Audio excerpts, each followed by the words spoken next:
I'm Leah, and I'm an independent financial advisor and a therapist with Naya Clinics. And this is Naya Clinics Presents.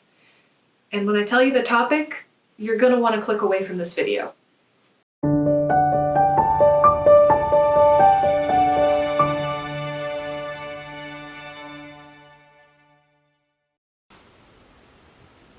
Today I want to talk to you about talking to your family about death and money. If you haven't clicked away yet, congratulations. You are fighting the urge to ignore this topic. There was a study done in 2014 that showed that people would rather talk about death than money. My suggestion for you is to stop avoiding it. The number one reason parents tell me as to why they're uncomfortable talking to their adult children about the future inheritance that they could expect is because they don't want their children to be too dependent on this unknown future. They want their children to be financially sufficient and create their own financial progress. They want them to work hard. I mean, why not? The parent did. The other reason why it's really difficult for parents to talk about this is because it kind of forces them to become aware of their own aging process. They see death as somewhere so far in the distance that they'd rather kick the can down the road than pop it open and drink it. My suggestion for you again is to stop doing that, because the further you kick that can down the road, the more spoiled it becomes. And it becomes this big problem, this big elephant in the room that no one wants to talk about.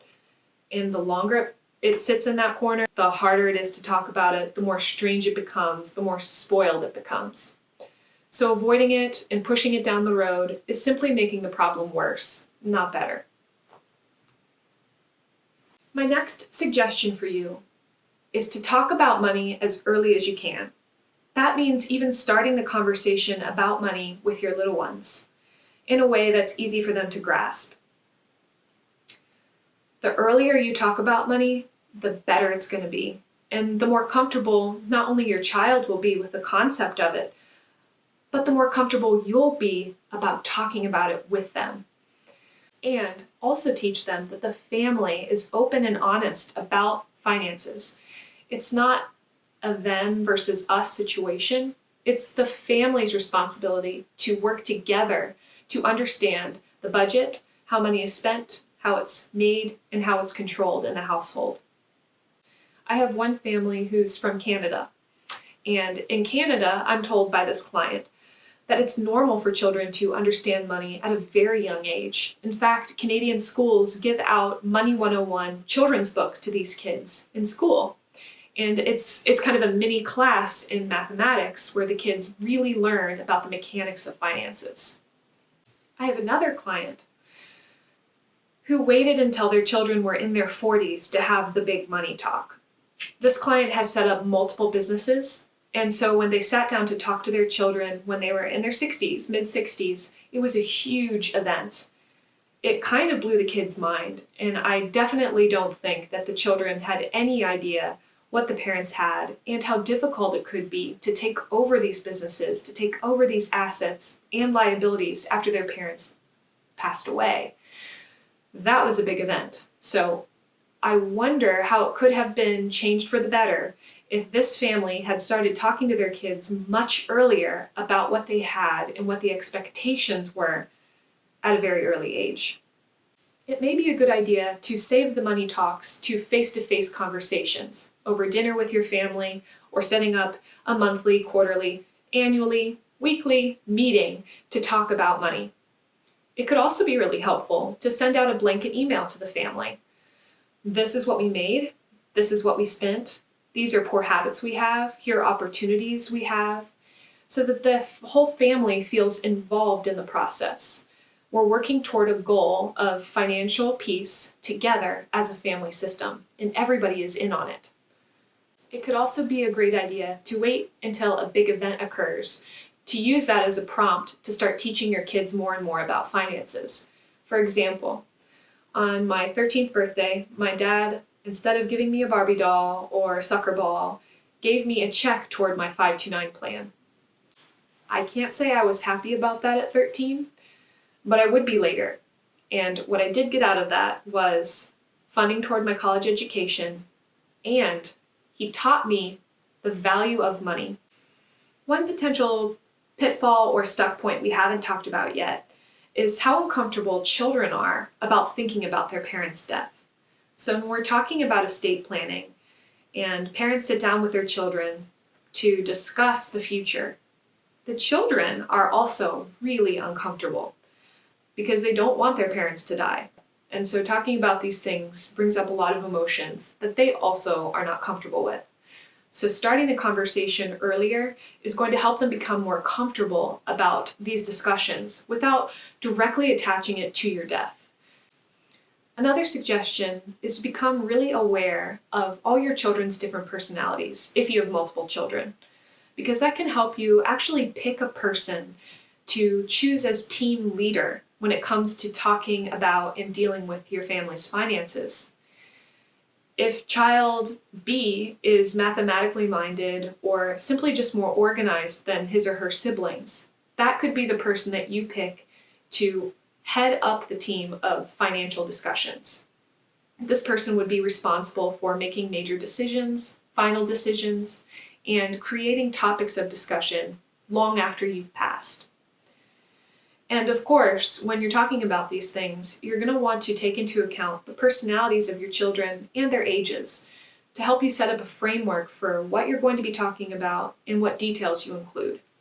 Another really important topic is talking about divvying up your assets.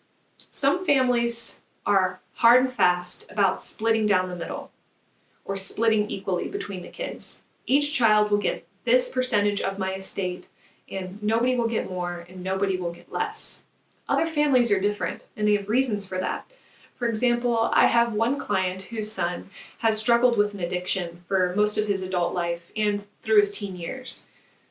This parent has felt an inclination to gift more to that child than his other child who is self-sufficient and financially independent at this time in his life. Some people may look at that dynamic and really shake their heads and say, why are you rewarding the child who has battled addiction and almost punishing the child who has become self-sufficient? And then that client, that dad who I'm speaking of, would turn around and explain that he doesn't see his one child's addiction as something that that child has done wrong and deserves punishment for. In fact, he sees it as an illness that needs culture and needs nourishment. So it helps him feel better about thinking about death, knowing that he's taking care of that child who has battled addiction. It's okay to be really clear with your kids about how you plan to divide assets, and this could be really fluid and plastic throughout your lifetime. Things change, and you should update your children anytime it does change. So hopefully now that we're coming to the end of this video, you have ideas rolling around your head about how to start the conversation with your family. It's really important before you do that to set up a framework and a game plan as to how these conversations are going to start, progress, and end. What is your end point? Where would you like to arrive at the end of these conversations, which essentially would be at your death? So easing into the conversation is a suggestion I have for you. For example, don't talk numbers right away. You don't have to. It's really not about the numbers right away. It's about so much more than that. It's not about the fact that you have $10 in your bank account and $1,500 in an investment account and $2 million of life insurance. It's not about that. It's about the fact that you have a bank account. What is it? A brokerage account? What is that? And life insurance. What the heck is that? Explain the concepts and the mechanics of these accounts first, and then tackle numbers later. If you're a parent who is truly worried that their child will become unmotivated to become financially self-sufficient once they hear about the financial makeup of your family, start to qualify. For example, if you're talking to your child about their college education and you tell them, listen, I put away quite a bit of money into a 529 plan for you so that you don't have to take out any loans or you don't have to pay any of your college. Qualify that. For example, here's what my dad did for me. My dad said, you can use your 529 plan to pay for your college tuition every time you get an A. If you don't get an A, no dice, you pay. That really worked to motivate me to perform well in school, stay engaged, and also be really appreciative of the fact that that money was there and develop some gratitude toward my father, who worked very hard to put that aside for me. And of course, the purpose of putting that aside for me was to motivate me to do well in school so that I could hopefully do well outside of school and become financially self-sufficient. One area of caution would be to take care when talking about money in a more controlling way. It could be really easy for you to educate your children about money and what you have, and then start using that in a threatening way. How are you using it? Because if you're using it to threaten your children, it's possible that they may resent you for that, and then the trust is broken. And I wonder how that may affect future communication between you and your children. I wish you luck embarking on this journey of talking to your family about money. It could be a really good idea to sit down with a financial advisor and a therapist to start building your framework that I talked about, to start building your game plan. It can be difficult to start this kind of conversation on your own, and it's really helpful to have a third party who's objective to sit down with you and make sure that you're going after what you really want out of your life and making sure that your children are just as comfortable as you are discussing these things.